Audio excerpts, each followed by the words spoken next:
To key colours bumper hit ఇచ్చిన బన్నీకి భయమా ఎందుకు ఇంట్రెస్టింగ్ స్టోరీ చూసేద్దాం. అంతకంటే ముందు కీ కలర్స్ ని సబ్స్క్రైబ్ చేసేయండి.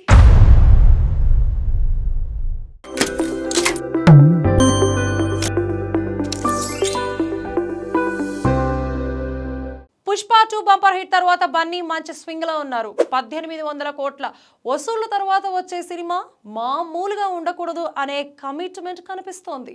నిజానికి లైట్ హౌస్ లాంటి సక్సెస్ వచ్చిన తర్వాత ఎవరికైనా ఈ మాత్రం జాగ్రత్త ఉండాల్సిందే. కానీ బన్నీ మాత్రం ఇంకాస్త ఎక్కువ కేర్ తీసుకుంటున్నాడని, అందుకే కొన్ని ఊహించని చేంజెస్ కూడా చేసుకుంటున్నాడని టాలీవుడ్ లో టాక్ వచ్చేసింది. పుష్ప 2 హిట్ తర్వాత నేషనల్ రేంజ్ కి పెరిగిన బన్నీ ఇప్పుడు ఇక ఇంటర్నేషనల్ ఎలివేషన్ టార్గెట్. అందుకే నెక్స్ట్ మూవీ లైనప్ లో కూడా మార్పులు చేశాడు. మామూలుగా అయితే త్రివిక్రమ్ తో సినిమా చేయాల్సింది, కానీ ఈలోగా అట్లీ సినిమా వచ్చి చేరింది. ఇంటర్నేషనల్ క్యాన్వాస్ తో హాలీవుడ్ రేంజ్ స్టార్స్ తో అట్లీ రెడీ చేస్తున్నాడు. ప్రీ ప్రొడక్షన్ వర్క్ కూడా ఆల్రెడీ జరుగుతోంది అంటున్నారు.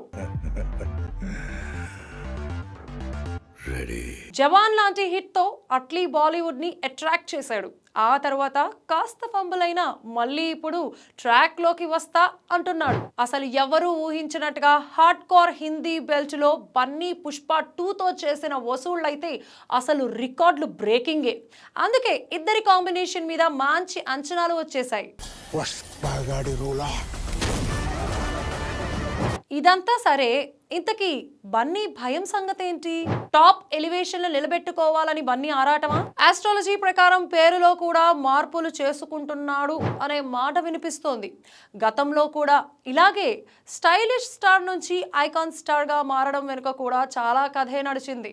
బ్రాండింగ్ తో పాటు ఏం చేసినా ట్రెండ్ సెట్ చేసేలా ఉంటుంది అని అర్థం వచ్చేలా అలాంటి టైటిల్ పెట్టుకోవడం చూసాం. అల్లు అర్జున్ అనే పేరులో కొత్తగా కొన్ని లెటర్స్, అదేనండి అక్షరాలు పెంచి సాగదీయాలని కొందరు సలహా ఇచ్చారట. ఇదే నచ్చి బన్నీ రెడీ అయిపోతున్నాడు. నిజానికి ఇవాళ రేపట్లో సినిమాలో హిట్ కొట్టడమే గగనమైపోయింది.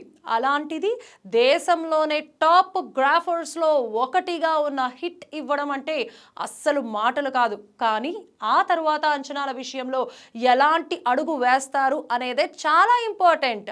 కేజీఎఫ్ లాంటి సినిమా తర్వాత యష్ ఇప్పుడు గ్యాంగ్స్టర్ మూవీ చేసిన ట్రెండ్ కంటిన్యూ చేస్తా అంటున్నాడు. పుష్ప కూడా వైల్డ్ ఫైర్ తర్వాత ఇంటర్నేషనల్ అంటున్నారు. సింపుల్ గా ఫీల్ గుడ్ సినిమాలు చేసే రోజులు పోయాయి. స్టార్ల మీద ఒత్తిడికి అదే కారణమా? ఓ 10-15 ఏళ్ల కిందటంటే ట్రెండ్ వేరు. ఏదైనా భారీ హిట్ పడితే వెంటనే చాలా సింపుల్ స్టోరీతో హీరోలు నెక్స్ట్ సినిమా చేసేవాళ్ళు, ప్రెషర్ నుంచి బయటపడేవాళ్ళు. కానీ ఇప్పుడు అలాంటి సీన్ లేదు. ఫ్యాన్స్ నుంచి ఒత్తిడి, ఇండస్ట్రీ అంచనాలు, అన్నిటికీ మించి స్టార్డమ్ క్లాష్ లాంటివి హీరోలను నిలవనివ్వడం లేదు. అది అసలు మ్యాటర్. మరి కొత్త చేంజెస్ బన్నీకి కలిసి వస్తాయా? నెక్స్ట్ మళ్ళీ పుష్ప 2 రేంజ్ ని మించే సినిమా ఇస్తాడా? మీరేమంటారు? మీ అభిప్రాయాన్ని కమెంట్స్ లో చెప్పండి. Don't forget to subscribe key colours.